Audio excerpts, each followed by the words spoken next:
7/2025 रोजी शिक्षक समन्वय संघ महाराष्ट्र राज्य यांच्या वतीने प्राथमिक, माध्यमिक, उच्च माध्यमिक तसेच कलेक्टर ऑफिस या ठिकाणी दिनांक 8 आणि 9 जुलै 2025 रोजी जे शाळा बंद आंदोलन आपल्याला या ठिकाणी आपण पुकारलेलं आहे, त्या संदर्भात शिक्षक समन्वय संघाच्या वतीने प्राथमिक, माध्यमिक, उच्च माध्यमिक शिक्षणाधिकारी यांना आम्ही निवेदन सादर केलेलं आहे।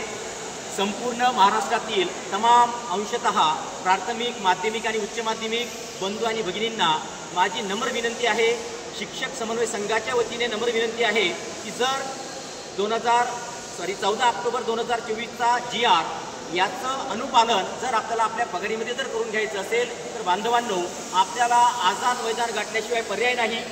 संपूर्ण जे काही आमदार मंडळी आहे, आमदार महोदय आहेत, त्या आमदार महोदयांना सुद्धा माझी या क्लिपच्या माध्यमातून विनंती आहे की 8 आणि 9 तारखेला पूर्ण ताकदनिशी या संपूर्ण महाराष्ट्रातील अंशतः बांधवांसाठी तुम्ही सुद्धा पुढाकार घ्यावा आणि आम्हाला न्याय मिळवून द्यावा।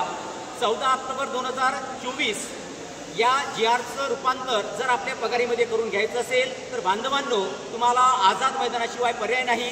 शासनाने वेळोवेळी आपल्यासोबत धोकाच केलेला आहे, धोकेबाजी केलेली आहे।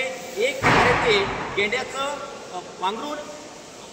पांघरल्यासारखं करून आपल्याला ते नेहमी हतबल करत आहेत। बांधवांनो, आपण सर्व समृद्धी बांधव आहोत। या ठिकाणी आव्हान करण्याचा हेतू आमचा एकच आहे। आम्ही काही कुठले फार मोठे, आम्ही तुमच्यापैकीच आहोत, आम्ही तुमचेच समदुःखी बांधव आहोत, पण आमच्या कडकडीच्या विनंतीला तुम्ही मान द्या आणि शेवटचे आयुष्याचे 2 दिवस आपल्या लेकरासाठी, आपल्या भविष्यासाठी, स्वतःसाठी, स्वतःच्या उदरनिर्वाहासाठी बांधवांनो, भगिनींनो, तुम्ही आझाद मैदान गाठा, एवढंच या ठिकाणी मी संपूर्ण महाराष्ट्रातील अंशतः अनुदानित बांधवाच्या वतीने सर्वांना मी कडकडीची विनंती करतो आणि थांबतो। धन्यवाद।